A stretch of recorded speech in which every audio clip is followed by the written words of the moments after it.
الحمد لله نحمده ونستعينه ونستغفره ونعوذ بالله من شرور أنفسنا ومن سيئات أعمالنا من يهده الله فلا مضل له ومن يضلل فلا هادي له وأشهد أن لا إله إلا الله وحده لا شريك له وأشهد أن محمدا عبده ورسوله أرسله بالهدى ودين الحق ليظهره على الدين كله ولو كره المشركون اللهم صل على محمد وعلى آل محمد كما صليت على إبراهيم وعلى آل إبراهيم إنك حميد مجيد اللهم بارك على محمد وعلى آل محمد كما باركت على إبراهيم وعلى آل إبراهيم إنك حميد مجيد يا أيها الذين آمنوا اتقوا الله حق تقاته ولا تموتن إلا وأنتم مسلمون أما بعد فإن خير الحديث كتاب الله وخير الهدي هدي محمد صلى الله عليه وسلم وشر الأمور محدثاتها وكل محدثة بدعة وكل بدعة ضلالة وكل ضلالة في النار أعوذ بالله من الشيطان الرجيم بسم الله الرحمن الرحيم إن الله يأمركم أن تؤدوا الأمانات إلى أهلها وإذا حكمتم بين الناس أن تحكموا بالعدل إن الله نعم ما يعظكم به إن الله كان سميعا بصيرا يا أيها الناس أوصيكم وإياي أولا بتقوى الله. ഏറെ സ്നേഹധനരായ സത്യവിശ്വാസികളെ, സഹോദരന്മാരെ, സഹോദരിമാരെ, രക്ഷിതാക്കളെ, അള്ളാഹുവിന്റെ വിധിവിലക്കനുസരിച്ചുകൊണ്ടും പ്രവാചകൻ സല്ലല്ലാഹു അലൈഹി വസല്ലമയുടെ ജീവിതചര്യ പിൻപറ്റിക്കൊണ്ടും ജീവിക്കണമേ എന്ന് ആദ്യമായി എന്നോടും തുടർന്ന് നിങ്ങൾ ഓരോരുത്തരോടും ഉണർത്തുകയാണ്, വസിയ്യത്ത് ചെയ്യുകയാണ്. രണ്ടാം ഖലീഫ ഉമർ ബിൻ ഖത്താബ് റളിയല്ലാഹു അൻഹുവിന്റെ ഭരണകാലം പലപ്പോഴും പല രാത്രികളും തന്റെ ഭരണീയരെ കുറിച്ച് അന്വേഷിക്കാനായി ഉമർ ബിൻ ഖത്താബ് റളിയല്ലാഹു അൻഹു പുറത്തിറങ്ങി നോക്കാറുണ്ട്. ഊടുവഴികളും നാട്ടിലെ പ്രധാന വഴികളുമെല്ലാം അദ്ദേഹം തന്റെ നിശാപ്രയാണത്തിലൂടെ കാണുകയും അവിടെ പ്രയാസം അനുഭവിക്കുന്നവരുടെ പ്രയാസങ്ങൾ ദൂരീകരിച്ചു കൊടുക്കുകയും ചെയ്യാറുണ്ട്. ഒരു ദിവസം ഉമർ ബിൻ ഖത്താബ് റളിയല്ലാഹു അൻഹു ഒരു വഴിയിലൂടെ പോകുമ്പോൾ നല്ല തണുപ്പുള്ള സമയം ഒരു ചെറുപ്പക്കാരൻ ഒരു കരിമ്പടം പുതച്ചുകൊണ്ട് ഒരു ഭാഗത്ത് കരഞ്ഞുകൊണ്ടിരിക്കുന്നത് കണ്ടു. ഉമർ ബിൻ ഖത്താബ് റളിയല്ലാഹു അൻഹു ആ മനുഷ്യന്റെ അടുക്കിലേക്ക് ചെന്ന് നോക്കുമ്പോൾ തൊട്ടടുത്ത് ചെറിയ ഒരു ടെന്റ് കെട്ടി അതിന്റെ ഉള്ളിൽ നിന്നും ഒരു സ്ത്രീയുടെ കരച്ചിലും ഉമർ റളിയല്ലാഹു അൻഹു കേട്ടു. ആ മനുഷ്യനെ പരിചയമില്ലാത്തത് കൊണ്ട് തന്നെ ഉമർ റളിയല്ലാഹു അൻഹു അയാളുടെ അടുത്തേക്ക് ചെന്ന് ചോദിച്ചു, നിങ്ങൾ ആരാ? നിങ്ങളെ ഇവിടെ എവിടെയും കണ്ടു പരിചയമില്ലല്ലോ. അയാൾ പറഞ്ഞു, ഞാൻ ഇന്ന ഒരു നാട്ടുകാരനാണ്. ആ നാട്ടിൽ ജീവിക്കാൻ പ്രയാസമായതുകൊണ്ടും നല്ല ഒരു ജോലി ലഭിക്കണമെന്ന ഉദ്ദേശത്തിലൊക്കെയായി മദീനയിലേക്ക് വന്നതാണ്. ഇവിടെ വന്നു കഴിഞ്ഞാൽ എന്റെ പല പ്രയാസങ്ങൾക്കും ഒരു രക്ഷ ലഭിക്കും എന്നുള്ളത് പലരും പറഞ്ഞു. അങ്ങനെ ഞാൻ എത്തിപ്പെട്ടതാണ്. പക്ഷെ ഇപ്പോഴും ഞാൻ വലിയ ബുദ്ധിമുട്ടിലാണ്. ഉമർ റളിയല്ലാഹു അൻഹു വീണ്ടും അയാളുടെ കാര്യങ്ങൾ അന്വേഷിച്ചു നോക്കിയപ്പോൾ ഒരു ദരിദ്രനായൊരു മനുഷ്യൻ ആ ടെന്റിന്റെ ഉള്ളിലാവട്ടെ അയാളുടെ ഭാര്യ ഗർഭിണിയായി പ്രസവ വേദന അനുഭവിച്ച് കിടക്കണം. അയാൾ വീണ്ടും കരയാൻ തുടങ്ങി. ഉമർ റളിയല്ലാഹു അൻഹു അയാളെ സമാധാനിപ്പിച്ചു പറഞ്ഞു, ഞാനിപ്പോ വരാം. ചരിത്രത്തിൽ കാണുവാൻ സാധിക്കും, ഉമർ ബിൻ ഖത്താബ് റളിയല്ലാഹു അൻഹു നേരെ തന്റെ വീട്ടിലേക്ക് ചെന്നു. ഉറങ്ങിക്കൊണ്ടിരിക്കുന്ന തന്റെ ഭാര്യയായ ഉമ്മു കുൽസൂമിനെ വിളിക്കാം. ആരാണ് ഉമ്മു കുൽസൂം എന്നറിയോ? മഹദിയായ ഫാത്തിമ റളിയല്ലാഹു അൻഹയുടെ അലി റളിയല്ലാഹു അൻഹുവിന്റെ മകൾ, പ്രവാചക കുടുംബത്തിൽപ്പെട്ട പ്രവാചകന്റെ പേരക്കുട്ടിയാണ്. അവരെയാണ് ഉമർ റളിയല്ലാഹു അൻഹു കല്യാണം കഴിച്ചിട്ടുള്ളത്. ഭാര്യയെ വിളിച്ചുകൊണ്ട് പറഞ്ഞു, അള്ളാഹുവിന്റെ അടുക്കൽ വലിയ ഒരു പ്രതിഫലം നിനക്ക് കിട്ടാനുണ്ട്, താല്പര്യമുണ്ടോ എന്റെ കൂടെ പറയാം? അവർ ചോദിച്ചു, എന്താണ്? ഉമർ റളിയല്ലാഹു അൻഹു തൊട്ടു മുമ്പ് കണ്ട രംഗങ്ങളും ആ സ്ത്രീ അനുഭവിക്കുന്ന പ്രയാസങ്ങളും പറഞ്ഞു. ഉടനെ പ്രവാചകന്റെ പേരക്കുട്ടിയായ ഉമ്മു കുൽസൂം റളിയല്ലാഹു അൻഹ തന്റെ കയ്യിൽ കുറച്ച് ഭാണ്ഡക്കെട്ടുകൾ എടുത്ത് അതിൽ വേണ്ട തുണികൾ വെച്ച് ഒരു വയറ്റാട്ടിയുടെ റോൾ എടുക്കാൻ വേണ്ടി എല്ലാ സൗകര്യങ്ങളുമായിട്ട് തയ്യാറായി. ഉമർ ബിൻ ഖത്താബ് റളിയല്ലാഹു അൻഹു ഭാഗത്തെ വീട്ടിലുള്ള കുറച്ച് മാവും കുറച്ച് മാംസവും എടുത്തു. ഭാര്യയും ഭർത്താവും കൂടി പുറപ്പെടുകയാണ്. ഉമർ റളിയല്ലാഹു അൻഹു ഒരു ഭാഗത്തിരുന്നു. ആ മനുഷ്യന്റെ അടുത്തെത്തി ഒരു ഭാഗത്തിരുന്നു. അവിടെ ഇരുന്നു കൊണ്ട് ഭക്ഷണം പാകം ചെയ്യാൻ തുടങ്ങി, റൊട്ടികൾ ഉണ്ടാക്കാൻ തുടങ്ങി. ആ മനുഷ്യനാകട്ടെ ഒരു ഭാഗത്ത് ഇങ്ങനെ കൂനിക്കൂടി ഉമറിനെ നോക്കിക്കൊണ്ടിരിക്കുകയാണ്. മഹദിയായ ഉമ്മു കുൽസൂം റളിയല്ലാഹു അൻഹ ടെന്റിന്റെ ഉള്ളിലേക്ക് കയറി പ്രസവ വേദന അനുഭവിച്ചു കൊണ്ടിരിക്കുന്ന ആ ഒരു സ്ത്രീയുടെ പ്രസവം എടുക്കാൻ തുടങ്ങി. ഈ മനുഷ്യൻ ഉമറിനെ നോക്കിക്കൊണ്ട് പറയുന്നു ഒരുപാട് കാര്യങ്ങൾ. അതിൽ മദീനയെക്കുറിച്ചും മദീനയുടെ ഭരണാധികാരിയെക്കുറിച്ചുമുണ്ട്. ആ മനുഷ്യനെ അറിയില്ല ഈ വന്നിട്ടുള്ളത് ഉമറാണെന്ന് അറിയൂല. അയാൾ പറയുന്നുണ്ട്, നിങ്ങളെപ്പോലുള്ള ആളുകളാണ് ഇവിടേക്ക് ഭരണാധികാരിയാവേണ്ടത്. നിങ്ങൾ എത്ര വലിയ സ്നേഹത്തോടു കൂടിയാണ് എന്നോട് പെരുമാറുന്നത്. ഉമർ റളിയല്ലാഹു അൻഹു അപ്പോഴും ഒന്നും മിണ്ടിയില്ല. ചരിത്രത്തിൽ കാണുവാൻ സാധിക്കും, അയാൾക്ക് വേണ്ട ഭക്ഷണങ്ങൾ ഇങ്ങനെ പാകം ചെയ്ത് ഉമർ റളിയല്ലാഹു അൻഹു അയാളുടെ മുന്നിൽ കൊടുത്ത് അയാൾ ആ ഭക്ഷണം കഴിച്ചുകൊണ്ടിരിക്കെ ടെന്റിൽ നിന്നും ഉമറിന്റെ ഭാര്യയായ ഉമ്മു കുൽസൂം റളിയല്ലാഹു അൻഹ പുറത്തേക്ക് വന്നിട്ട് വിളിച്ചു പറയാണ്, യാ അമീറുൽ മുഅ്മിനീൻ ബശ്ശിർ സാഹിബക ബിഗുലാം. അമീറുൽ മുഅ്മിനീൻ, നിങ്ങളുടെ സഹോദരനോട് നിങ്ങൾ പറയും അദ്ദേഹത്തിന് ഒരു ആൺകുട്ടി ജനിച്ചിട്ടുണ്ട്. ഈ വാക്ക് കേട്ടതും തനിക്കൊരു കുട്ടി ജനിച്ചു എന്നതിനേക്കാൾ ആ മനുഷ്യനെ അത്ഭുതപ്പെടുത്തിയത് തനിക്ക് വേണ്ടി ഇത്രയും സേവനം ചെയ്തത് ആ നാടിന്റെ ഭരണാധികാരിയായ ഉമർ ബിൻ ഖത്താബ് റളിയല്ലാഹു അൻഹു ആണെന്നുള്ളത്. ആ മനുഷ്യൻ താൻ ഇരിക്കുന്ന ഭാഗത്ത് നേരെ ഉമറിന്റെ അടുത്തേക്ക് വന്നു.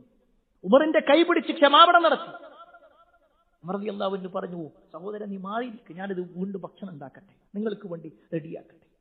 എല്ലാം റെഡിയാക്കി ഭക്ഷണം തയ്യാറാക്കി തന്റെ ഭാര്യയെ വിളിച്ചുകൊണ്ട് അവിടെ ഇരിക്കുന്ന ആ മനുഷ്യന്റെ ഭാര്യക്കും കൊടുക്കാൻ വേണ്ടി പറഞ്ഞു. അവൾ ക്ഷീണിതയായിരിക്കും. ഇതൊക്കെ നൽകിയിട്ട് ഉമർ റളിയല്ലാഹു അൻഹു എല്ലാം കഴിഞ്ഞ് ആ മനുഷ്യനോട് പറയുന്നൊരു വാചകമുണ്ട്, നിങ്ങൾ നാളെ എന്റെ അടുക്കൽ വരണം, നിങ്ങൾക്ക് വേണ്ട ജോലിയും ഭക്ഷണത്തിനുള്ള ആവശ്യങ്ങളും നമ്മൾ ഖജനാവ് റെഡിയാക്കി തരുന്നതായിരിക്കും. പ്രിയപ്പെട്ടവരെ, ഇസ്ലാമിക ചരിത്രത്തിൽ ഉമർ ബിൻ ഖത്താബ് റളിയല്ലാഹു അൻഹുവിന്റെ ഭരണാധികാരം നോക്കുമ്പോൾ അതിൽ സുപ്രധാനമായ ഒരു ചരിത്രമാണ് ഞാൻ ഓർമ്മപ്പെടുത്തിയത്. പലപ്പോഴും ഏത് ഭരണാധികാരികളെ കുറിച്ച് പറയുമ്പോഴും ഉമറിന്റെ ഭരണമാണ് ഞങ്ങൾ ആവശ്യപ്പെടുന്നത് എന്നും ഞങ്ങൾ ആഗ്രഹിക്കുന്നത് എന്നും ലോകത്തിന്റെ വിവിധ ഭാഗങ്ങളിൽ നിന്ന് ആളുകൾ ആ ഒരു പേര് പറയാനുള്ള കാരണം ഉമർ ബിൻ ഖത്താബ് റളിയല്ലാഹു അൻഹു അധികാരം ഒരു അലങ്കാരമായി കൊണ്ട് നടന്നതല്ല, മറിച്ച് അത് വലിയ ഒരു ഉത്തരവാദിത്തമായി കൊണ്ട് ഏറ്റെടുത്തത്. ഇങ്ങനെ ഒരു ആമുഖ ചരിത്രം ഓർമ്മപ്പെടുത്താനുള്ള കാരണം, കഴിഞ്ഞ കുറച്ച് ദിവസങ്ങളായി നമ്മുടെ നാട്ടിൽ ഒരുപാട് ചർച്ചകൾ നടന്നുകൊണ്ടിരിക്കുന്നുണ്ട്. അധികാരത്തിന് വേണ്ടിയുള്ള ചർച്ചകൾ, നേതൃത്വത്തിന് വേണ്ടിയിട്ടുള്ള ചർച്ചകൾ. എന്നാൽ ഇവിടെ ഒരു മനുഷ്യൻ എന്ന നിലയ്ക്ക്, അല്ല ഒരു മുസ്ലിം എന്ന നിലയ്ക്ക് നമ്മൾ ചില കാര്യങ്ങൾ മനസ്സിലാക്കേണ്ടതുണ്ട്. ഞാൻ ഓർമ്മപ്പെടുത്തുന്നത്, ഒരിക്കലും ഏതെങ്കിലും ഒരു മുഖ്യമന്ത്രി പദത്തെക്കുറിച്ചോ മന്ത്രിസ്ഥാനത്തെക്കുറിച്ചോ MLA സ്ഥാനത്തെക്കുറിച്ചോ MP സ്ഥാനത്തെക്കുറിച്ചോ അല്ല, മറിച്ച് ഏതെല്ലാം അധികാരത്തിലുണ്ടോ, സ്വന്തം കുടുംബത്തിന്റെ അധികാരമേറ്റെടുത്ത ആളാണെങ്കിലും, ഒരു ഭാര്യ ഭർത്താവിന്റെ റോൾ ഏറ്റെടുത്ത ആളാണെങ്കിലും, ഒരു കൂട്ടായ്മയുടെ ഉത്തരവാദിത്തം ഏറ്റെടുത്ത ആളാണെങ്കിലും, ഒരു പള്ളിയുടെ ഉത്തരവാദിത്തം ഏറ്റെടുത്ത ആളാണെങ്കിലും, ഒരു സ്ഥാപനത്തിന്റെ ഉത്തരവാദിത്തം ഏറ്റെടുത്ത ആളാണെങ്കിലും, എല്ലാവർക്കും ചില ഉത്തരവാദിത്തങ്ങൾ, അവർ ശ്രദ്ധിക്കേണ്ട ചില കാര്യങ്ങളുണ്ട്. അതിൽ ഏറ്റവും പ്രധാനപ്പെട്ട വിഷയം, ഭരണാധികാരി എന്ന് പറഞ്ഞാൽ, ഒരു അധികാരം നേടിയവരെന്ന് പറഞ്ഞാൽ അത് വലിയ ഒരു കാവലായിക്കൊണ്ടാണ് ഇസ്ലാം പഠിപ്പിക്കുന്നത്, വലിയ ഒരു ഉത്തരവാദിത്തമായിട്ടാണ് ഇസ്ലാം പഠിപ്പിക്കുന്നത്. അതുകൊണ്ട് നബി സല്ലല്ലാഹു അലൈഹി വസല്ലമ പറഞ്ഞത്, കുല്ലുക്കും റാഇൻ വകുല്ലുക്കും മസ്ഊലുൻ അൻ റഅയതിഹി.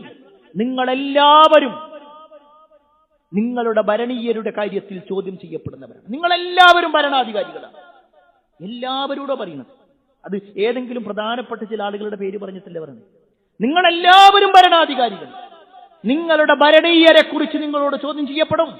എന്നിട്ട് നബി സല്ലല്ലാഹു അലൈഹി വസല്ലം പറയുന്നുണ്ട്, ഒരു ഇമാം, ഒരു ഉത്തരവാദിത്വം ഏറ്റെടുത്ത ഭരണാധികാരി, അയാളുടെ ഭരണീയരെ കുറിച്ച് ചോദ്യം ചെയ്യപ്പെടും. ഒരു വാപ്പ തന്റെ മക്കളുമായി ബന്ധപ്പെട്ടുകൊണ്ട് ചോദ്യം ചെയ്യപ്പെടും. ഒരു സ്ത്രീ അവളുടെ വീടുമായി ബന്ധപ്പെട്ടുകൊണ്ട് ചോദ്യം ചെയ്യപ്പെടും. ആ ഒറ്റ പേടിയാണ് ഉമർ ബിൻ ഖത്താബ് റളിയല്ലാഹു അൻഹു വിളിച്ചപ്പോഴേക്ക് ഉമ്മു കുൽസൂം റളിയല്ലാഹു അൻഹ എഴുന്നേറ്റത്. അവർക്ക് വേണമെങ്കിൽ പറഞ്ഞൂടെ, ഞാനിവിടെ ഉറക്കുണ്ട്, നല്ല ഉറക്ക് വരുന്ന സമയമാണ്, ഇന്നതിനൊന്നും വേണ്ട, നിങ്ങളല്ലേ ഭരണാധികാരി. ഇല്ല, ഉമർ റളിയല്ലാഹു അൻഹു എന്തുകൊണ്ട് ഭാര്യനെ വിളിച്ചു? ഞാൻ ഒരു ഉത്തരവാദിത്തം ഏറ്റെടുത്താൽ അതിൽ എന്റെ ഭാര്യ കൂടി എന്നെ സഹായിക്കുന്നവളാവണം. ആ ഒരു നിലക്ക് ഉമർ ബിൻ ഖത്താബ് റളിയല്ലാഹു അൻഹു വിളിച്ചിട്ടുണ്ടെങ്കിൽ, പ്രിയപ്പെട്ടവരെ, നമ്മൾ മനസ്സിലാക്കേണ്ട ഏറ്റവും പ്രധാനപ്പെട്ട കാര്യം, നമ്മൾ എല്ലാവരും ചില ഉത്തരവാദിത്തം ഏറ്റെടുത്തവരല്ലേ, എല്ലാവരും ഏറ്റെടുത്തിട്ട് ഈ ലോകത്തേക്ക് വന്നത് മുതൽ, ഈ ലോകത്തേക്ക് ജനിച്ചത് മുതൽ നമ്മളൊരു ഉത്തരവാദിത്തം ഏറ്റെടുത്തവർ തന്നെയാണ്. ഇനി രണ്ടാമത്തെ വിഷയം, ആ ഉത്തരവാദിത്തം എന്ന് പറഞ്ഞാൽ അത് വലിയ ഒരു അമാനത്താണ്. വലിയ ഒരു അമാനത്താണ്. അള്ളാഹുവിന്റെ അടുക്കൽ ചോദ്യം ചെയ്യപ്പെടുന്ന ഒരു കാര്യമാണ്. അതുകൊണ്ടാണ് അള്ളാഹു സുബ്ഹാനഹു വ തആല ഈ അമാനത്തിന്റെ വിഷയത്തിൽ വിശ്വസിച്ച് ഏൽപ്പിക്കപ്പെട്ടത് എന്നാണ് അമാനത്തിന് പറയാ. ആ അമാനത്തിന്റെ വിഷയത്തിൽ പർവ്വതങ്ങൾക്ക് വേണ്ടി പർവ്വതങ്ങളോട് പറഞ്ഞു അമാനത്ത് ഏറ്റെടുക്കാൻ. പർവ്വതങ്ങൾ സ്വീകരിച്ചില്ല. ഉയർന്നു നിൽക്കുന്ന പർവ്വതങ്ങൾ പറഞ്ഞു, ഇല്ല, ഞങ്ങൾ റെഡിയല്ല. ആകാശത്തോട് പറഞ്ഞു, ആകാശം റെഡിയായിട്ടില്ല. എന്നാൽ അവിടെയെല്ലാം മനുഷ്യൻ ഏറ്റെടുത്തു. മനുഷ്യൻ പറഞ്ഞു, ഞാൻ നോക്കാം, എന്തും ഞാൻ ചെയ്തു. അല്ലാഹു വിശുദ്ധ ഖുർആനിലൂടെ പറയാം, ഇന്നാ അർദ്നൽ അമാനത അലസ് സമാവാതി വൽ അർള് വൽ ജിബാൽ. അല്ലാഹു സുബ്ഹാനഹു വ തആല അമാനത്തിനെ, ഉത്തരവാദിത്തത്തെ ആകാശങ്ങൾക്ക് മുന്നിൽ വെച്ചു, ഭൂമിക്ക് മുന്നിൽ വെച്ചു, ജിബാലിന്റെ മുന്നിൽ, പർവ്വതങ്ങളുടെ മുന്നിൽ വെക്കുകയുണ്ടായി. ഫഅബൈന, ആ ആകാശവും ഭൂമിയും പർവ്വതങ്ങളുമെല്ലാം വിസമ്മതം കാണിച്ചു. അയ്യഹ്മില്ലഹ, അത് സ്വീകരിക്കുന്നതിൽ, അത് വഹിക്കുന്നതിൽ, അത് ഏറ്റെടുക്കുന്നതിൽ അവരെല്ലാവരും പേടിയോടുകൂടി മാറി നിന്നു. എന്നിട്ട് പറയാണ്, വഅശ്ഫഖന മിൻഹാ വഹമലഹൽ ഇൻസാൻ. അവർക്ക് വല്ലാത്ത ഒരു പേടി, അവർ വിസമ്മതം കാണിച്ചു മാറി നിന്നു. എന്നാൽ വഹമലഹൽ ഇൻസാൻ, മനുഷ്യൻ പറഞ്ഞു, ഇങ്ങോട്ട് തന്നു, ഞാൻ നോക്കിക്കോളാം. അധികാരത്തിന്റെ വിഷയം അങ്ങനെയാണ്. എന്തിന്റെയും ഒരു രണ്ടാളുണ്ടെങ്കിൽ ആ രണ്ടാളുകൾക്കിടയിൽ ഒരാൾ അധികാരിയായി മാറുന്നുണ്ടെങ്കിൽ, ഒരു മുതലാളിയും തൊഴിലാളിയും ഉണ്ടെങ്കിൽ അയാൾക്ക് ആ വല്ലാത്ത ഒരു ലഹരിയാണത് അധികാരം എന്ന് പറഞ്ഞാൽ. അതുകൊണ്ടാണ് ലക്ഷങ്ങൾ കിട്ടുന്ന ജോലി ഒഴിവാക്കിക്കൊണ്ട്, തന്റെ ജോലി ഒഴിവാക്കിക്കൊണ്ട് പലരും എന്തുകൊണ്ട് അധികാരത്തിന് വേണ്ടി ഇറങ്ങുന്നു? ഒരു പക്ഷേ അയാൾക്ക് ലഭിക്കുന്ന സാലറിയുടെ 10% പോലും അയാൾ ഒരു സ്ഥാനത്തിലെത്തിക്കഴിഞ്ഞാൽ, ഒരു നേതാവായി കഴിഞ്ഞാൽ കിട്ടാനില്ല. പിന്നെയും എന്തുകൊണ്ട് ഇറങ്ങുന്നു എന്ന് ചോദിച്ചാൽ, അധികാരമെന്ന് പറയുന്ന ലഹരി, നാലാളുടെ മുന്നിൽ പറയാൻ പറ്റുന്ന ഒരു സ്റ്റാറ്റസ്, നാലാളുകൾ എന്റെ മുന്നിൽ വന്നുകൊണ്ട് തലചൊറിഞ്ഞുകൊണ്ട് തന്റെ ആവശ്യങ്ങൾ പറയും, അതിൽ കിട്ടുന്ന വല്ലാത്ത ഒരു ആത്മനിർവൃത്തി, അതൊരു അലങ്കാരമായിട്ടാ പലരും. ആ പേരിന്റെ കൂടെ ഇങ്ങനെ MLA, MP, മുഖ്യമന്ത്രി എന്നിങ്ങനെ പേര് വെക്കാനാണെങ്കിൽ അത് കേവലം ഒരു വാക്കല്ല, അത് കേവലം ഒരു സ്ഥാനമല്ല, മറിച്ച് വലിയ ഒരു ഉത്തരവാദിത്തമായി, ഒരു അമാനത്തായി കൊണ്ടാ പഠിപ്പിച്ചത്. അതുകൊണ്ടാണ് നമ്മുടെ മുൻഗാമികൾക്കൊക്കെ വല്ലാത്ത പേടിയായിരുന്നു ഒരു അധികാരം ഏറ്റെടുക്കുക എന്ന വിഷയത്തിൽ. 3 ആളുകൾ പോകുമ്പോ അതിൽ ഒരാൾ നേതാവാകണം, അമീറാകണം എന്ന് പറയുമ്പോൾ അതുപോലും ഞാനാവല്ലേ എന്നാഗ്രഹിച്ചവരായിരുന്നു നമ്മുടെ മുൻഗാമികൾ. നിങ്ങൾക്കറിയോ, റസൂലുള്ളാഹി സ്വല്ലല്ലാഹു അലൈഹി വസല്ലം വഫാത്തായപ്പോ ഇസ്ലാമിന്റെ ഖിലാഫത്ത് ഏൽപ്പിക്കപ്പെട്ടത് അബൂബക്കർ സിദ്ദീഖ് റളിയല്ലാഹു അൻഹുവിനാണ്. ഞാൻ ആ വാചകം ബോധപൂർവമാണ് പറയുന്നത്. ഏൽപ്പിക്കപ്പെട്ടത്. അദ്ദേഹം പറഞ്ഞതല്ല നിങ്ങളെല്ലാവരും കൂടി എന്നെ ജയിപ്പിക്കണം എന്നല്ല പറഞ്ഞത്, ഏൽപ്പിക്കപ്പെട്ടതായിരുന്നു. അങ്ങനെ എല്ലാവരും ഐക്യകണ്ഠേന തീരുമാനിച്ച് അബൂബക്കർ സിദ്ദീഖ് റളിയല്ലാഹു അൻഹു ജനങ്ങൾക്ക് മുന്നിൽ ഒന്നാമതായി കൊണ്ട് ഒരു ഭരണാധികാരിയായി എഴുന്നേറ്റ് നിന്നുകൊണ്ട് പറയുന്ന ഒരു വാചകമുണ്ട്. അയ്യുഹന്നാസ്, അല്ലയോ ജനങ്ങളെ, ഫഇന്നീ ഖദ് ഉല്ലീതു അലൈക്കും വലസ്തു ബിഖൈരിക്കും. ഞാൻ നിങ്ങളുടെ ഒരു നേതൃത്വം ഏറ്റെടുക്കപ്പെട്ട ഒരു അവസ്ഥയിലാണുള്ളത്. പക്ഷേ വലസ്തു ബിഖൈരിക്കും, ഞാൻ നിങ്ങളെക്കാൾ ഉത്തമനൊന്നുമല്ല, ഞാൻ നിങ്ങളെക്കാൾ ഉത്തമനല്ല. ആരാ പറയുന്നത്? റസൂലുള്ളാഹി സ്വല്ലല്ലാഹു അലൈഹി വസല്ലം കഴിഞ്ഞാൽ ഈ ഉമ്മത്തിലെ ഏറ്റവും ഖൈറാര് എന്ന ചോദ്യത്തിന് സഹാബത്തിന് മറ്റൊരു മറുപടി ഉണ്ടായിട്ടില്ല. അവരൊക്കെ പറഞ്ഞത് അബൂബക്കർ, അബൂബക്കർ, അബൂബക്കർ തന്നെയാണ്. പക്ഷെ എന്നിട്ടും അദ്ദേഹം പറയുന്നത് വലസ്തു ബിഖൈരിക്കും, ഞാൻ നിങ്ങളെക്കാൾ ഉത്തമനൊന്നുമല്ല. ഫഇൻ അഹ്സൻതു വഅയ്നുനി, ഞാൻ നിങ്ങൾക്ക് നല്ലത് ചെയ്യുകയാണെങ്കിൽ നിങ്ങൾ എന്നെ സഹായിക്കണം കേട്ടോ. ഞാൻ നിങ്ങൾക്ക് നല്ലത് ചെയ്യാണോ, നിങ്ങൾ എന്നെ സഹായിക്കണം. വഇൻ അസഅതു ഫഖവ്വിമൂനി, ഞാൻ നിങ്ങൾക്ക് മോശമായി എന്റെ റൂട്ടിൽ നിന്ന് മാറിപ്പോകുകയാണെങ്കിൽ എന്നെ നിങ്ങൾ നേരെ നടത്തണം. ചരിത്രത്തിൽ കാണുവാൻ സാധിക്കും അവിടേക്ക് ആളുകൾ ഇടപെടുന്നുണ്ട്. അവിടെയാണ് പ്രിയപ്പെട്ടവരെ അബൂബക്കർ സിദ്ദീഖ് റളിയല്ലാഹു അൻഹു വലിയ സ്ഥാനത്ത് ഏറ്റെടുത്തിട്ട് പോലും ഞാൻ ഉത്തമനാണെന്നല്ല പറയുന്നത്. എന്റെ അടുത്ത് വല്ല പോരായ്മ എന്തെങ്കിലും എനിക്ക് പറഞ്ഞു തരണം. ആ ഒരു പേടി, തന്റെ ഉത്തരവാദിത്തത്തിന്റെ വിഷയത്തിൽ നാളെ പരലോകത്ത് ചോദ്യം ചെയ്യപ്പെടുമെന്ന അങ്ങേറ്റത്തെ ഭയപ്പാട്.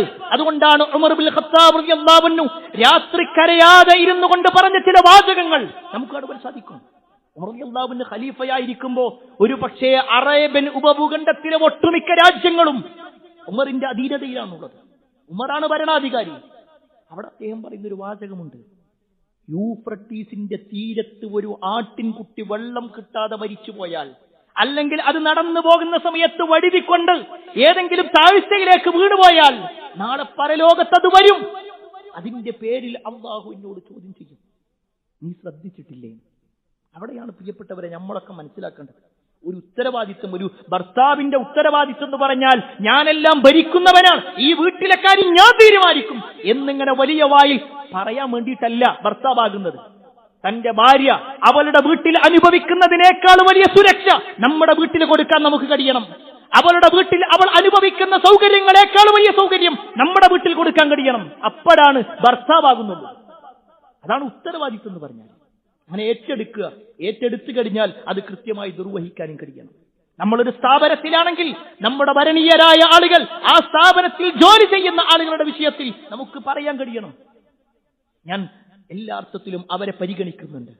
ആ ഒരു നിലക്ക് ജീവിക്കുമ്പോൾ മാത്രമാണ് നമ്മളാകുന്ന ഭരണാധികാരി അള്ളാന്റെ അടുക്കൽ രക്ഷപ്പെടുള്ളൂ. ഇനിയോ വളരെ ഗൗരവപ്പെട്ടൊരു കാര്യം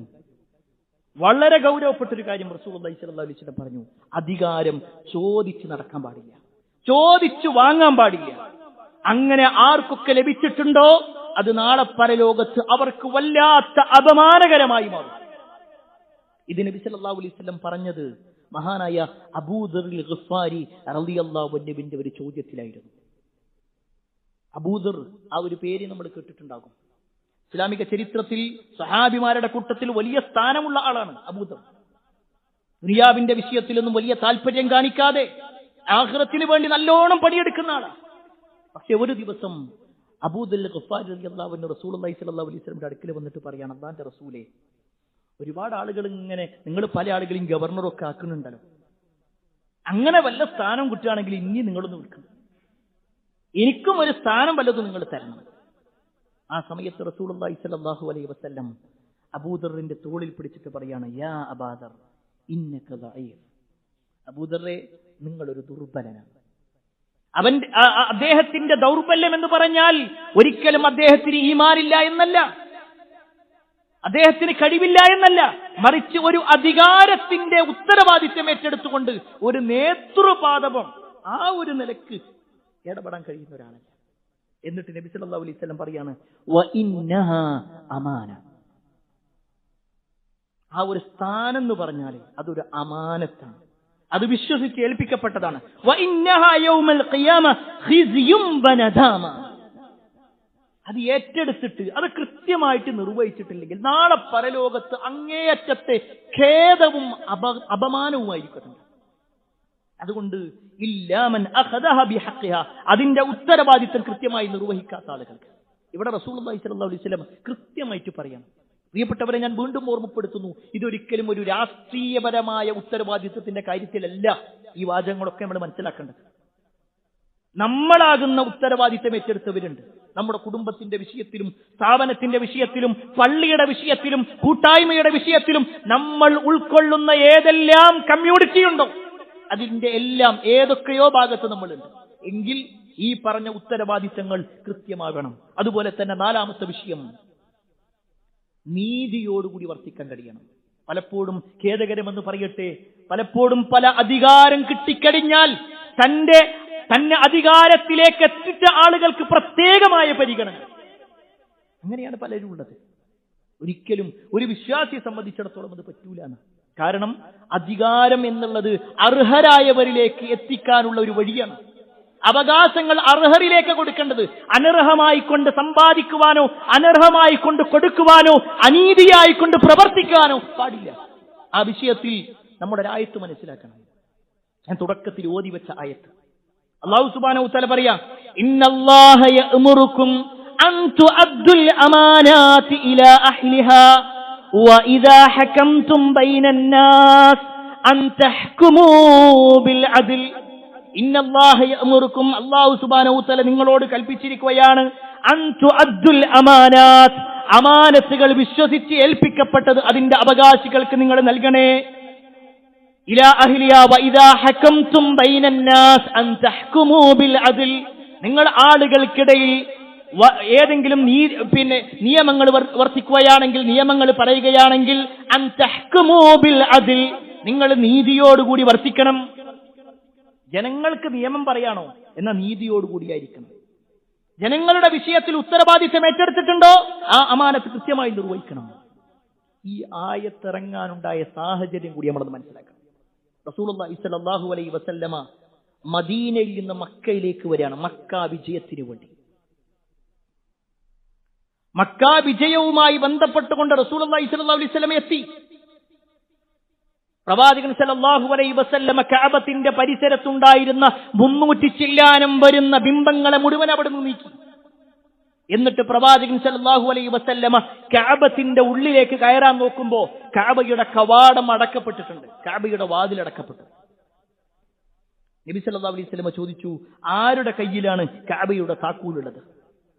അവര് പറഞ്ഞു, അത് ഉസ്മാൻ ഇബ്നു തുൽഹന്റെ കയ്യിലാണ്. ചരിത്രത്തിൽ കാണുവാൻ സാധിക്കും, ഓരോ ഗോത്രത്തിനും ഓരോ ഉത്തരവാദിത്തങ്ങൾ ഏൽപ്പിക്കപ്പെട്ടിട്ടുണ്ട്. അതിൽ ഒരു ഗോത്രത്തിന്റെ ഉത്തരവാദിത്തമാണ് കഅബയുടെ വാതിൽ അത് കൃത്യമായി ബന്ധിക്കലും അതിന്റെ ഉള്ളിലുള്ള കാര്യങ്ങൾ നോക്കുക എന്നുള്ളത്. അത് ഉസ്മാൻ ഇബ്നു തുൽഹ എന്ന് പറയുന്ന വ്യക്തിയുടെ കയ്യിലാണ്. അയാളാകട്ടെ മുശ്രിക്കുമാണ്. റസൂലുള്ളാഹി സ്വല്ലല്ലാഹു അലൈഹി വസല്ലം അലി റളിയല്ലാഹു അൻഹു വിളിച്ചിട്ട് പറഞ്ഞു, അയാളുടെ അടുക്കൽ നിന്ന് ആ താക്കോലൊന്ന് വാങ്ങിയത്. അലി റളിയല്ലാഹു അൻഹു ചെന്ന് ഉസ്മാൻ ഇബ്നു തുൽഹയോട് പറഞ്ഞു, നബി സല്ലല്ലാഹു അലൈഹി വസല്ലം പറഞ്ഞിട്ടുണ്ട് ആ താക്കോല് തരാൻ വേണ്ടി. അയാൾ പറഞ്ഞു, തരൂല, ഇത് ഞങ്ങളുടെ അവകാശമാണ്, തരൂല.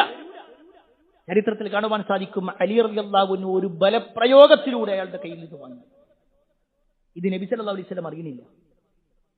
അലി റളിയല്ലാഹു അൻഹു വന്ന് നേരെ പ്രവാചകന്റെ കയ്യിൽ ഇത് കൊടുത്തു. നബി സല്ലല്ലാഹു അലൈഹി വസല്ലമ കഅബയുടെ വാതിൽ തുറന്നു. അതിന്റെ ഉള്ളിലും കുറച്ച് ബിംബങ്ങൾ ഉണ്ടായിരുന്നു, അതും മാറ്റപ്പെട്ടു. എന്നിട്ട് പ്രവാചകൻ സല്ലല്ലാഹു അലൈഹി വസല്ലം അതിന്റെ ഉള്ളിൽ വെച്ചുകൊണ്ട് 2 റക്അത്ത് നമസ്കരിച്ചു, കഅബയുടെ ഉള്ളിൽ വെച്ചുകൊണ്ട്. അത് കഴിഞ്ഞ് പ്രവാചകൻ സല്ലല്ലാഹു അലൈഹി വസല്ലം പുറത്തേക്ക് ഇറങ്ങി. വാതിൽ വീണ്ടും പഴയ പോലെ ബന്ധിച്ചു. പ്രവാചകന്റെ കയ്യിലാണ് കഅബയുടെ താക്കോൽ ഇങ്ങനെയുള്ളത്.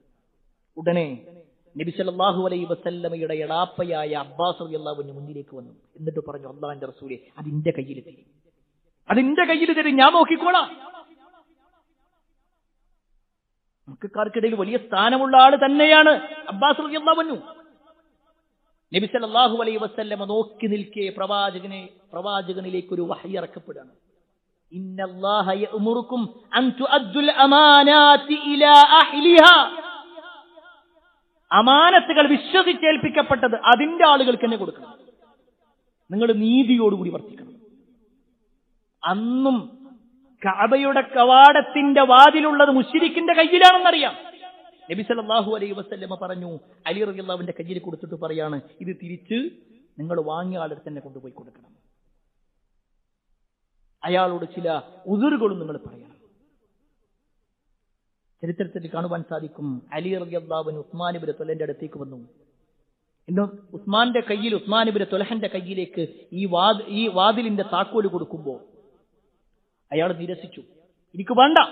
അയാൾ ദേഷ്യം പിടിച്ചു. അയാൾ പറയുന്നുണ്ട്, കുറച്ചു മുമ്പ് നിങ്ങൾ തട്ടിപ്പറിച്ചു കൊണ്ടുപോകുക, ഇപ്പൊ തിരിച്ചു കൊണ്ടുവരിക, ഇതിന്റെ ആവശ്യം എനിക്കില്ല. അല്ലാതെ ദേഷ്യത്തിലായാലും സംസാരിച്ചു. ആ സമയത്ത് അലി ഇബ്നു അബീ ത്വാലിബ് റളിയല്ലാഹു അൻഹു പറയാണ്, യാ ഉസ്മാൻ, ലഖദ് അൻസലല്ലാഹു തആല ഫീ ശഅനിക ഖുർആന. നിങ്ങളുടെ കാര്യത്തിൽ അല്ലാഹു ആയത്തിറക്കിയിട്ടുണ്ട്. അഥവാ ഞാൻ വന്നത് ഉസ്മാൻ ഇബ്നു ത്വൽഹ അത്ഭുതപ്പെട്ടു പോയി. എന്റെ കാര്യത്തിലോ, മുശ്രിക്കായി കിടക്കുന്ന എന്റെ കാര്യത്തിലോ? അലി റളിയല്ലാഹു അൻഹു ആയത്തിന്റെ ഓതി കൊടുത്തു. ചരിത്രത്തിൽ കാണുവാൻ സാധിക്കും, പിന്നീട് ഉസ്മാൻ ഇബ്നു ത്വൽഹ റസൂലുള്ളാഹി സ്വല്ലല്ലാഹു അലൈഹി വസല്ലമയുടെ അടുക്കിലേക്ക് വരുന്നത് ഇസ്ലാം സ്വീകരിക്കാൻ വേണ്ടിയിട്ടായിരുന്നു. പ്രിയപ്പെട്ടവരെ, ഈ ഒരു ചരിത്രം നമ്മെ ബോധ്യപ്പെടുത്തുന്ന ഒരു കാര്യമുണ്ട്. ഒരു ഉത്തരവാദിത്വം ഏറ്റെടുത്തു കഴിഞ്ഞാൽ അത് കൃത്യമായി കൊണ്ട് നിർവഹിക്കാൻ നമുക്കറിയാം. നീതിയോടുകൂടി വർത്തിക്കാൻ കഴിയണം. അവിടെയാണ് ഉമർ റളിയല്ലാഹു അൻഹുവിന്റെ ഒരു ചരിത്രം കൂടി കേട്ടോളൂ. ഒരിക്കൽ ഉമർ ഇബ്നുൽ ഖത്താബ് റളിയല്ലാഹു അൻഹു രാത്രി സമയത്ത് തന്റെ ഭരണീയരായ ആളുകളെ കുറിച്ച് ഇങ്ങനെ അന്വേഷിച്ചുകൊണ്ട് നടക്കുക. ആ സമയത്ത് ഒരു വീട്ടിൽ നിന്നും കുറച്ച് കുട്ടികളുടെ കരച്ചിൽ കേട്ടു. ഉമർ റളിയല്ലാഹു അൻഹു എന്താണ് ആ കുട്ടിയുടെ കരച്ചിൽ എന്ന് അന്വേഷിക്കാൻ വേണ്ടി ആ വീടിന്റെ അടുത്തേക്ക് ചെന്നപ്പോ ആ വീട്ടിലുള്ള ഉമ്മ വല്ലാത്ത ചില പ്രയോഗങ്ങൾ പറയുന്നുണ്ട്. ഉമറിനെ കുറ്റപ്പെടുത്തിക്കൊണ്ടാ പറയുന്നത്. ഉമർ റളിയല്ലാഹു അൻഹു വാതിൽ മുട്ടി. അവര് വാതിൽ തുറന്നു. ഉമർ റളിയല്ലാഹു അൻഹു നോക്കുമ്പോ അവരുടെ വീടിന്റെ അടുപ്പിന്റെ ഭാഗത്ത് ഒരു കലം വെച്ചിട്ടുണ്ട്. ഉമർ ചോദിച്ചു, ഇതെന്താ? അവര് പറഞ്ഞു, ദിവസങ്ങളായി എന്റെ മക്കൾ പട്ടിണിയില്ല, അവർക്ക് നല്ലൊരു ഭക്ഷണം കൊടുക്കാനില്ല, അവർ വല്ലാതെ കരയുമ്പോ ഞാനിതിലേക്ക് വെള്ളമൊഴിച്ചുകൊണ്ട് ഈ പാത്രത്തിൽ വെള്ളം നിറച്ച് കയ്യിലുകൊണ്ട് ഇങ്ങനെ അങ്ങോട്ടും ഇങ്ങോട്ടൊക്കെ ഇങ്ങനെ ഇളക്കും. എന്റെ മക്കൾ വിചാരിക്കും കുറച്ച് കഴിഞ്ഞാൽ ഭക്ഷണം കിട്ടും. അങ്ങനെ വിശന്നുകൊണ്ട് എന്റെ മക്കൾ കരയും. ഇതാണ് ഇങ്ങനെ നടന്നുകൊണ്ടിരിക്കുന്നത്. അവിടെയാണ് വല്ലാത്ത വിഷമം വന്നപ്പോഴാണ് ആ സ്ത്രീ ഉമറിനെ കുറിച്ച്, ഉമറിന്റെ ഭരണത്തെക്കുറിച്ച് ഒരു ആക്ഷേപത്തിന്റെ വാക്ക് പറഞ്ഞത്. റളിയല്ലാഹു അൻഹു അവിടെ നിൽക്കാൻ തോന്നിയില്ല.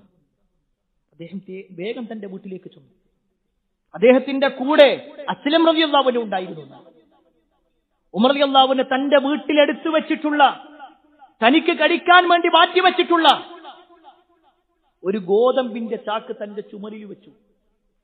എന്നിട്ട് അദ്ദേഹം പുറത്തേക്ക് ഇറങ്ങിയപ്പോ അദ്ദേഹത്തിന്റെ കൈ പിടിച്ചുകൊണ്ട് അസ്ലം പറഞ്ഞു, അമീറുൽ മുഅ്മിനീൻ, ഞാൻ എടുത്തുകൊള്ളാം, നിങ്ങൾ നടക്കി, ഞാൻ എടുത്തുകൊള്ളാം. ആ സമയത്ത് ഉമർ ഇബ്നുൽ ഖത്താബ് റളിയല്ലാഹു അൻഹു ചോദിക്കുന്ന ഒരു ചോദ്യമുണ്ട്, യാ അസ്ലം, അഅൻത തഹ്മിലു അന്നി വിസ്രി യൗമൽ ഖിയാമ? അസ്ലമേ, നാളെ പരലോകത്ത് അല്ലാഹുവിന്റെ അടുക്കൽ എന്റെ പാപഭാരം ചുമക്കാൻ നിനക്ക് കഴിയോ? ഇല്ലല്ലോ. നാളെ പരലോകത്ത് ആ മക്കൾ എനിക്കെതിരെ പരാതി പറയൂ, അതാ എനിക്ക് പേടിയുള്ളത്. ഉമർ റളിയല്ലാഹു അൻഹു അവിടെ ചെന്നു. അവർക്ക് വേണ്ട എല്ലാ സൗകര്യങ്ങളും ചെയ്തു കൊടുത്തു. ഉമറിന് അറിയില്ലായിരുന്നു അങ്ങനെ ഒരു കുടുംബത്തെ കുറിച്ച്. പ്രിയപ്പെട്ടവർ, അവിടെയാണ് നീതിയോടുകൂടി വർത്തിക്കുക. ആ പേടിയാണ്. നാളെ പരലോകത്ത് ഈ വരുന്ന ആളുകൾ എന്തായിരിക്കും പറയുക. പ്രിയപ്പെട്ട രക്ഷിതാക്കളെ, നമ്മുടെ മക്കളുടെ വിഷയത്തിൽ ഒരു നീതിയോടുകൂടിയുള്ള പ്രവർത്തനം നമ്മുടെ ജീവിതത്തിലുണ്ടോ? അവർക്ക് വേണ്ട സൗകര്യങ്ങൾ ഏർപ്പെടുത്തി കൊടുക്കുന്നുണ്ടോ? അതല്ല കേവലം ഇങ്ങനെ പറച്ചിൽ മാത്രമാണോ നമ്മുടെ ജീവിതം എന്നുള്ളത് നമ്മളൊന്ന് പരിശോധിക്കണം. അഞ്ചാമത്തെ കാര്യം, നമ്മുടെ മുൻഗാമികൾ അവരുടെ അധികാരം എന്ന് പറയുമ്പോൾ സാമ്പത്തിക രംഗത്ത് അങ്ങേറ്റത്തെ ശ്രദ്ധയായിരുന്നു അവർക്കുണ്ടായിരുന്നത്. വല്ലാത്ത പേടിയായിരുന്നു. സാമ്പത്തിക രംഗത്തെങ്ങാനും അനർഹമായ വല്ലതും താനോ തന്റെ മക്കളോ കഴിക്കുമോ എന്ന ഒരു പേടി. ഇസ്ലാമിക ചരിത്രത്തിൽ കാണുവാൻ സാധിക്കും. രണ്ടാം ഉമർ എന്ന പേരിൽ അറിയപ്പെട്ടിട്ടുള്ള ആളാണ് ഉമർ ബിൻ അബ്ദുൽ അസീസ് റഹ്മത്തുള്ളാഹി അലൈഹി. അഞ്ചാം ഖലീഫ എന്ന പേരിലും അദ്ദേഹം അറിയപ്പെടാറുണ്ട്. വലിയ സുന്ദരമായ ഒരു ഭരണം അദ്ദേഹം കാഴ്ചവെച്ചിട്ടുണ്ട്. ഒരിക്കൽ അദ്ദേഹത്തെ കാണാൻ വേണ്ടി ഒരു ബന്ധു വരികയാണ്. ആ ബന്ധു വന്നത് അദ്ദേഹത്തിന്റെ ഭരണവുമായി ബന്ധപ്പെട്ടുകൊണ്ട് ചില കാര്യങ്ങൾ പറയാനായിരുന്നു. ഉമർ ബിൻ അബ്ദുൽ അസീസ് ആകട്ടെ തന്റെ ഭരണവുമായി ബന്ധപ്പെട്ടുകൊണ്ടുള്ള ഒരുപാട് ഫയലുകൾ ഇങ്ങനെ നോക്കിക്കൊണ്ടിരിക്കുന്ന സമയമാണ്. അയാൾ വന്നു, അയാൾക്ക് പെർമിഷൻ കൊടുത്തു. അയാൾ വന്നിരുന്നു, സംസാരിക്കാൻ തുടങ്ങി. തുടക്കത്തിൽ മുഴുവൻ ഭരണവുമായി ബന്ധപ്പെട്ടതൊക്കെ ആയതുകൊണ്ട് ഉമർ ബിൻ അബ്ദുൽ അസീസ് അതിങ്ങനെ കേട്ടിരുന്നു, ചർച്ച ചെയ്തു. എന്നാൽ കുറച്ചു കഴിഞ്ഞപ്പോ സംസാരങ്ങൾ മാറി അത് വ്യക്തിപരമായ വിഷയങ്ങളിലേക്ക് എത്തി, അദ്ദേഹത്തിന്റെ കുടുംബപരമായ കാര്യങ്ങളിലേക്ക് എത്തി. അവിടേക്ക് എത്തിയതും ഉടനെ ഉമർ ബിൻ അബ്ദുൽ അസീസ് എഴുന്നേറ്റു. അദ്ദേഹം വീടിന്റെ ഉള്ളിലേക്ക് ചെന്നു. എന്നിട്ടൊരു വിളക്കുമായി കൊണ്ടുവന്നിട്ട് അത് തന്റെ മുന്നിൽ വെച്ചു. ആദ്യമുള്ള വിളക്ക് അത് കെടുത്തിക്കളയുകയും ചെയ്തു. ഈ വന്ന ബന്ധു ആകെ അത്ഭുതപ്പെടുക, എന്താ ഇങ്ങനെ ചെയ്യണം? എന്താ? ഉമർ ബിൻ അബ്ദുൽ അസീസിനോട് ചോദിച്ചു, ഈ രണ്ട് വിളക്കും തമ്മിലുള്ള വ്യത്യാസം എന്താ? നിങ്ങൾ എന്തിനത് മാറ്റിയത്? എന്തിനാ? ഉമർ ബിൻ അബ്ദുൽ അസീസ് പറയാണ്, ആദ്യത്തെ വിളക്ക് എന്ന് പറഞ്ഞാല് അത് ഇവിടുത്തെ ഖജനാവിൽ നിന്ന് കിട്ടുന്ന പണവുമായി ബന്ധപ്പെട്ടുകൊണ്ട്, എന്റെ ഭരണവുമായി ബന്ധപ്പെട്ടുകൊണ്ടുള്ളത്. നിങ്ങൾ എന്നോട് സംസാരിച്ചത് മുഴുവൻ ഭരണവുമായി ബന്ധപ്പെട്ടുകൊണ്ടായിരുന്നു. അതുകൊണ്ട് അതെനിക്ക് ഉപയോഗപ്പെടുത്താൻ പറ്റും. എന്നാൽ പിന്നെ നിങ്ങൾ എന്റെ വ്യക്തിപരമായ കുടുംബപരമായ കാര്യങ്ങളിലേക്ക് സംസാരമെത്തിയപ്പോ അതിന് ജനങ്ങളുടെ പൈസ എടുക്കാൻ പറ്റില്ല. അതുകൊണ്ടാണ് ഞാൻ അതവിടെ കെടുത്തിക്കളഞ്ഞ് എന്റെ ചെലവിൽ നിന്നുള്ള ഒരു വിളക്കെടുത്തത്. ഇത് കേട്ടപ്പോൾ അയാൾ അത്ഭുതപ്പെട്ടു പോയി. പ്രിയപ്പെട്ടവർ, ഈ ഒരു ചരിത്രം നമ്മൾ കേവലം ഒരു ചരിത്രം കേട്ട് അത്ഭുതപ്പെടാനുള്ളതല്ല, നമ്മുടെ മുൻഗാമികളുടെ പേടിയായിരുന്നു. സാമ്പത്തിക രംഗത്തിന്റെ കാര്യത്തിൽ തന്റെ മക്കളെങ്ങാനും തന്റെ കുടുംബമെങ്ങാനും വല്ലതും അനർഹമായി നേടുമോ എന്ന് പേടിച്ച ആളുകൾ. എന്നാൽ ഇന്നത്തെ സമൂഹമോ അനർഹമായി എത്ര തന്റെ മക്കൾക്ക് കൊടുക്കാൻ പറ്റും എന്ന് ചിന്തിക്കുന്നവരാ. അങ്ങനത്തെ നേതാക്കന്മാരാ പലരും. എല്ലാവരും അങ്ങനെയാണെന്നല്ല ഞാൻ പറയുന്നത്. നിങ്ങൾക്കറിയുമോ ഉമർ ബിൻ അബ്ദുൽ അസീസിന്റെ ജീവിതത്തിലെ മറ്റൊരു സംഭവം?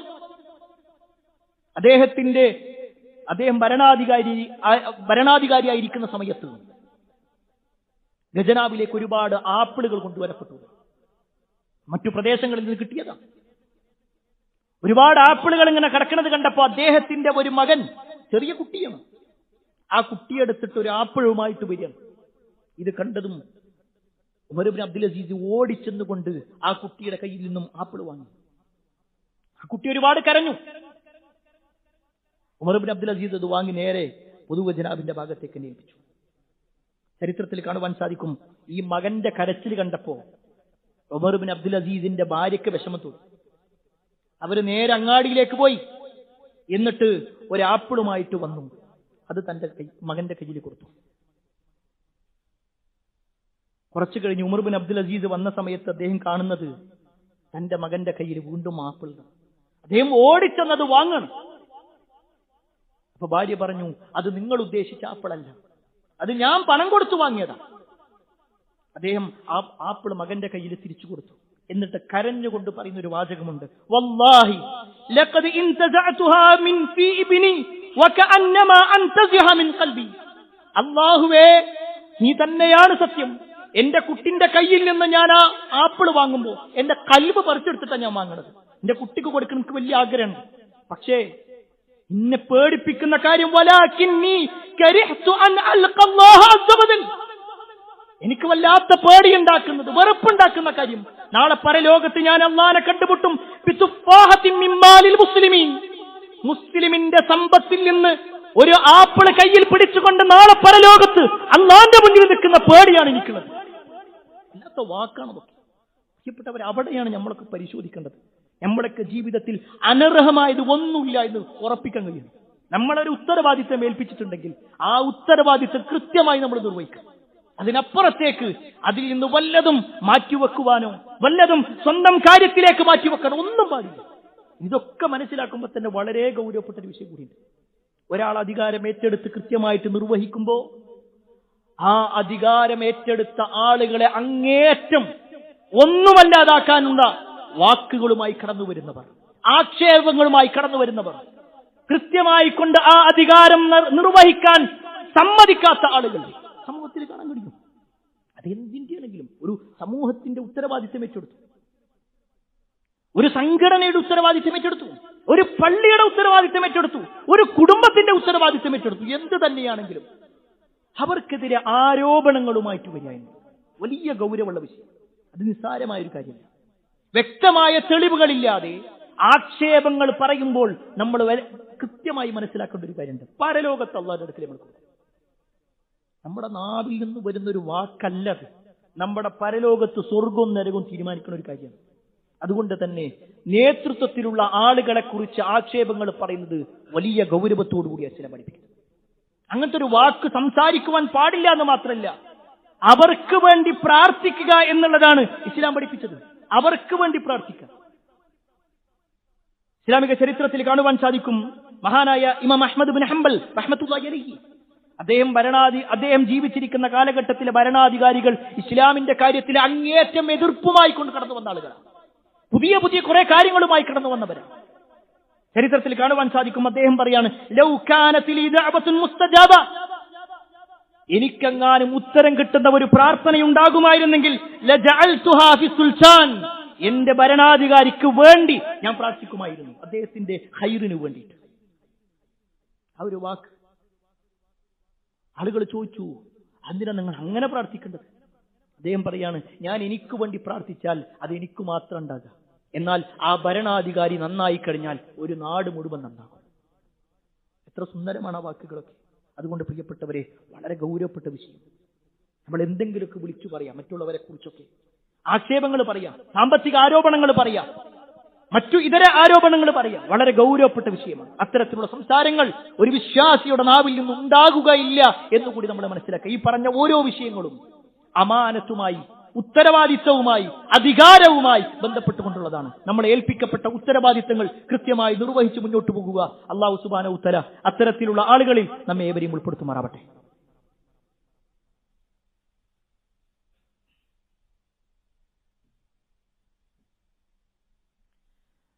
അൽഹംദുലില്ലാഹി റബ്ബിൽ ആലമീൻ, വസ്സലാത്തു വസ്സലാമു അലാ റസൂലില്ലാഹ് വഅലാ ആലിഹി വഅസ്ഹാബിഹി അജ്മഈൻ. അമ്മാ ബഅദ്. പ്രിയപ്പെട്ട സഹോദരങ്ങളെ, സത്യവിശ്വാസികളെ, അല്ലാഹുവിന്റെ വിധിവിലക്കുകൾ അനുസരിച്ചുകൊണ്ടും പ്രവാചകൻ സല്ലല്ലാഹു അലൈഹി വസല്ലമയുടെ ജീവിതചര്യ പിൻപറ്റിക്കൊണ്ടും ജീവിക്കണമേ എന്ന് ഒരിക്കൽ കൂടി എന്നോടെന്ന പോലെ നിങ്ങൾ ഓരോരുത്തരോടും ഉണർത്തുകയാണ്, വസിയത്ത് ചെയ്യുകയാണ്. ദുൽഖഅദ് മാസം അതിന്റെ അവസാന ദിവസങ്ങളിലേക്ക് എത്തി. ഏതാനും ദിവസങ്ങൾ കഴിഞ്ഞാൽ പരിശുദ്ധമാക്കപ്പെട്ട ദുൽഹിജ്ജ മാസത്തിലേക്ക് നമ്മൾ പ്രവേശിക്കുകയാണ്. ആ ദുൽഹിജ്ജ മാസം എന്ന് പറയുമ്പോൾ ഒരുപാട് നന്മകൾ ചെയ്യാനുള്ള അവസരങ്ങൾ കൂടിയാണ്. പ്രത്യേകിച്ച് ദുൽഹിജ്ജയിലെ ആദ്യത്തെ 10 ദിവസങ്ങൾ വലിയ പുണ്യമുള്ള ദിവസങ്ങളായിക്കൊണ്ടാണ് പരിചയപ്പെടുത്തിയിട്ടുള്ളത്. നബി സല്ലല്ലാഹു അലൈഹി വസല്ലം പറയാണ്, മാ മിൻ അയ്യാമിൻ അൽ അമലു സ്വാലിഹ് ഫീഹിന്ന അഹബ്ബു ഇലല്ലാഹി മിൻ ഹാദിഹിൽ അയ്യാമിൽ അശ്ർ. ആ ഒരു 10 ദിവസങ്ങളിലുള്ള കർമ്മങ്ങൾ എന്ന് പറഞ്ഞാൽ മറ്റുള്ള ഒരു കർമ്മങ്ങളെ പോലില്ല, അവിടെ പ്രത്യേകം പരിഗണനീയമാണ് എന്ന ഒരു ആശയത്തിൽ റസൂലുള്ളാഹി സ്വല്ലല്ലാഹു അലൈഹി വസല്ലമ അതിലുള്ള നന്മകളെ കുറിച്ച് പറഞ്ഞപ്പോൾ സഹാബത്ത് ചോദിക്കാണ്, വലൽ ജിഹാദു ഫീ സബീലില്ലാഹ്, അല്ലാഹുവിന്റെ മാർഗത്തിലുള്ള ജിഹാദിനേക്കാൾ വലിയ പുണ്യമാണോ ആ 10 ദിവസങ്ങൾ? നബി സല്ലല്ലാഹു അലൈഹി വസല്ലം പറയാണ്, വലൽ ജിഹാദു ഫീ സബീലില്ലാഹ്, അല്ലാഹുവിന്റെ മാർഗത്തിൽ ജിഹാദ് ചെയ്യുന്നതിനേക്കാളും പുണ്യമാണ്. എങ്ങനെയുള്ള ജിഹാദല്ല? ഇല്ലാ റജുലുൻ ഖറജ ബിനഫ്സിഹി വമാലി ഫലം യർജി മിൻ ദാലിക ബിശൈഇ. ഒരു മനുഷ്യന്റെ ജിഹാദ് ഒഴികെ, അയാൾ ജിഹാദിന് വേണ്ടി പോയി, അയാളുടെ സമ്പത്ത് മുഴുക്കെ ആ ജിഹാദിൽ ഇല്ലാതായി, അയാളുടെ ശരീരവും നഷ്ടപ്പെട്ടു, അയാൾ മരണപ്പെട്ടു. അങ്ങനത്തെ ഒരാൾ, ഒന്നും ബാക്കിയാക്കാത്ത രൂപത്തിൽ ഒരാൾ ജിഹാദ് ചെയ്തിട്ടുണ്ടോ എങ്കിൽ അതിനാ പ്രാധാന്യം. അതല്ലെങ്കിൽ ഈ പറയപ്പെട്ട 10 ദിവസങ്ങൾക്കാണ്. പ്രിയപ്പെട്ടവരെ, ദുൽഹിജ്ജ മാസം നമ്മളിലേക്ക് വരുമ്പോൾ ഒരുപാട് നന്മകൾ നമുക്ക് ചെയ്യാം. അതിൽപ്പെട്ടതാണ് ആദ്യത്തെ 9 ദിവസവും നോമ്പെടുക്കണമെങ്കിൽ നോമ്പെടുക്കാൻ അനുവാദമുള്ള ദിവസങ്ങളാണ്. ധാരാളമായി കൊണ്ട് ദിക്റുകൾ ചൊല്ലേണ്ട ദിവസങ്ങളാണ്. അതുപോലെ തന്നെ ഒരുപാട് നന്മകൾ ചെയ്യാൻ അവസരങ്ങളുള്ള ദിവസങ്ങളാണ്. പ്രത്യേകിച്ച് എല്ലാ നന്മകളും, ഇസ്ലാമിലെ ഏറ്റവും പ്രധാനപ്പെട്ട ഒട്ടുമിക്ക നന്മകളും കൂടിച്ചേരുന്ന ദിവസമാണ്. കാരണം ബാക്കി ഏത് മാസം നോക്കിക്കഴിഞ്ഞാലും ഹജ്ജ് ഉണ്ടാവില്ല. എന്നാൽ ദുൽഹിജ്ജ എന്ന് പറഞ്ഞാൽ ഹജ്ജുള്ള മാസം. അതുകൊണ്ട് കിട്ടുന്ന അവസരങ്ങൾ നമ്മൾ ഉപയോഗപ്പെടുത്തുക. നന്മകൾക്ക് എത്രത്തോളം പ്രാധാന്യമുണ്ടോ അതനുസരിച്ചുകൊണ്ട് തന്നെ ആ നന്മകളുടെ സമയത്ത് തിന്മകൾ ചെയ്യുക എന്നുള്ളതും ഗൗരവമാണ്. സാധാരണ പുറത്തുനിന്ന് ഒരാൾ തെറ്റ് ചെയ്യുന്നത് പോലെയല്ല പള്ളിന്റെ ഉള്ളിൽ തെറ്റ് ചെയ്യാൻ, മറ്റു മാസങ്ങളിൽ തെറ്റ് ചെയ്യുന്നത് പോലെയല്ല റമദാനിൽ തെറ്റ് ചെയ്യുക എന്നുള്ളത്. എങ്കിൽ മറ്റു മാസങ്ങളിൽ നിന്നും വ്യത്യസ്തമായി ദുൽഹിജ്ജയിലെ ആദ്യത്തെ 10 ദിവസങ്ങൾക്ക് പ്രത്യേകതയുണ്ടെങ്കിൽ ആ ദിവസങ്ങളിൽ തെറ്റ് ചെയ്യുക എന്നുള്ളത് വളരെ ഗൗരവപ്പെട്ട വിഷയമാണ്. അതുകൊണ്ട് തന്നെ എല്ലാ തിന്മകളിൽ നിന്ന് നമ്മൾ വിട്ടു നിൽക്കുക. അല്ലാഹു സുബ്ഹാനഹു വ തആല എല്ലാ അർത്ഥത്തിലും നന്മകൾ ചെയ്ത് ജീവിക്കുന്ന ആളുകളിൽ നമ്മെ ഏവരെയും ഉൾപ്പെടുത്തുമാറാവട്ടെ. ഒരുപാട് ആളുകൾ പ്രാർത്ഥന കൊണ്ട് വസിയത്ത് നൽകിയിട്ടുണ്ട്. എല്ലാവരുടെയും പ്രാർത്ഥന അല്ലാഹു സ്വീകരിക്കുമാറാവട്ടെ. അല്ലാഹുമ്മ ഗഫിർ മുഅ്മിനീന വൽ മുഅ്മിനാത്ത് വൽ മുസ്ലിമീന വൽ മുസ്ലിമാത്ത് അൽ അഹ്യാഇ മിൻഹും വൽ അംവാത്ത് ഇന്നക മുജീബുദ് ദഅവാതി യാ ഖാദിൽ ഹജാത്ത് اللهم اجرنا من النار اللهم اجرنا من النار اللهم اجرنا من النار ربنا آتنا في الدنيا حسنة وفي الآخرة حسنة وقنا عذاب النار آمين آمين برحمتك يا أرحم الراحمين والحمد لله رب العالمين.